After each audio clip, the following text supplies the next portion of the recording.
I think the biggest upgrade for me was the way that this camera splits the light into a red, green and blue channel. It's such an upgrade from what we used to shoot on with these cameras. Actually don't know what I'm talking about. I've had a lot of cameras over the last 24 years. Started off with this old Hi8 thing that my mum surprised me with before a surf trip, and then actually upgraded to this one. This was, I don't even know, 2002. And then I went from this one to a smaller one and then a DVX 100. God, I miss those cameras. It was so good just to point, shoot, and just have the camera do all the work.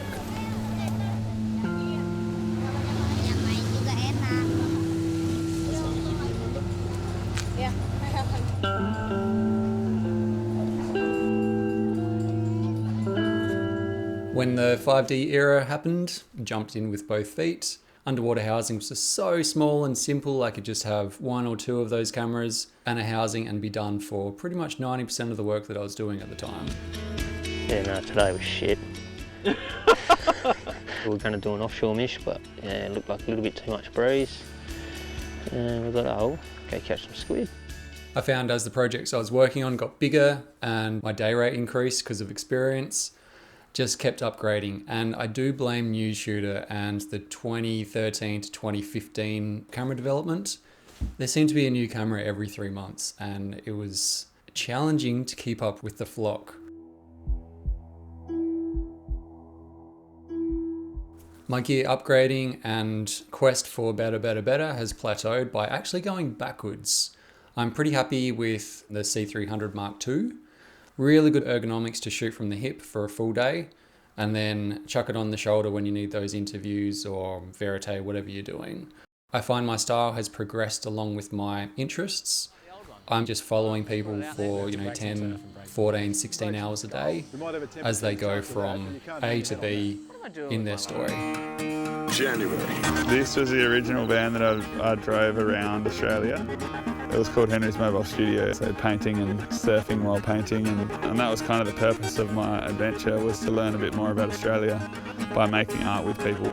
At the moment I'm following an artist. We don't know where the destination is going to be with his community art project, but we know where we are and we know what we need to do to get there. Could be a 3-year shoot, we're not sure. So having something that you're comfortable with and you know is spec'd nicely, this is where I found myself. That camera is great for corporates and documentaries, but underwater 10-bit isn't enough and the compressed codec doesn't quite cut it when you're 20 meters down in dark green South Australian cold waters, trying to figure out if that's a shark or a trevally or a kingfish.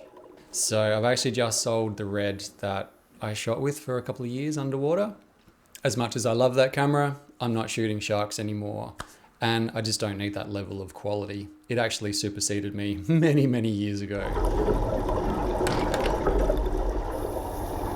Having this level of cameras, it's hard not to try to choose the best camera to film your kids.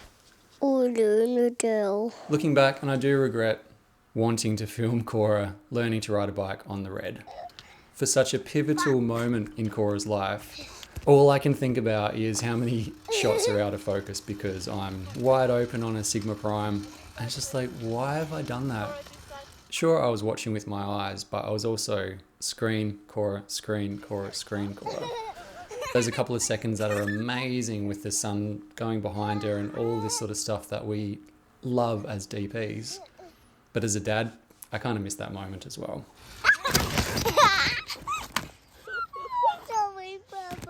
So what's the solution? For me, and this is why I keep looking that way, it's a phone. Not only can I have my notes for my YouTube videos, but the cameras on the back are amazing quality. The other day, I was lying on the grass replying to an email. It was probably about 5 o'clock in the afternoon, maybe a bit later. Sent the email, put the phone back in my pocket and just hung out watching Finn. Generally, when he's trying to nail something, he'll do it 3, 4, 5 times. Just repetition is his little thing. So I pulled my phone out and I've got him just doing runs. The best thing was I could still watch him with my eyes and know that the phone's doing everything. And this is something that was in my pocket. You know, I could have grabbed something of better quality, fussed around with focusing or exposure or the nitty gritties of raising the ISO because it was a bright day so that I've got more latitude in the highlights, all that sort of stuff. Or I could stay where I was, pull my phone out of my pocket, start filming, but also engage with Finn and be present. High five. Yeah. I'm not going to talk about the actual phone because my phone is destroyed from kids throwing it on our tiles inside, and the phone you're watching this on is probably better quality than mine. But having this ability to have everything in one in my pocket takes me back to the old days of chasing waves, being in the middle of nowhere with just this thing. You're a fucking idiot. There's so many good times captured by just pointing and shooting. You're not even thinking about f-stops or focus or anything like that. You're just checking the screen now and then and being in the moment. For me, it's all about that connection. That's why my C300 is rigged up to shoot from the hip, so that I can still be present with my eyes. When I look back at the moments that I've shot at 16-bit RAW on the Red, it actually detracts from the moments that I've shot on my phone. And it fits in your pocket. It's perfect.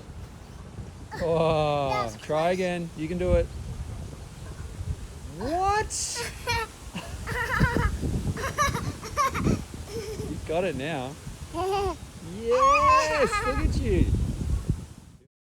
I think I might just get rid of the C300 for this. Cube spin on your handle. Go, go, go, go, go.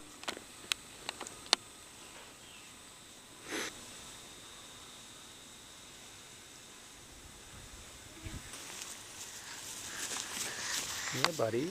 Good job. Really fast spin.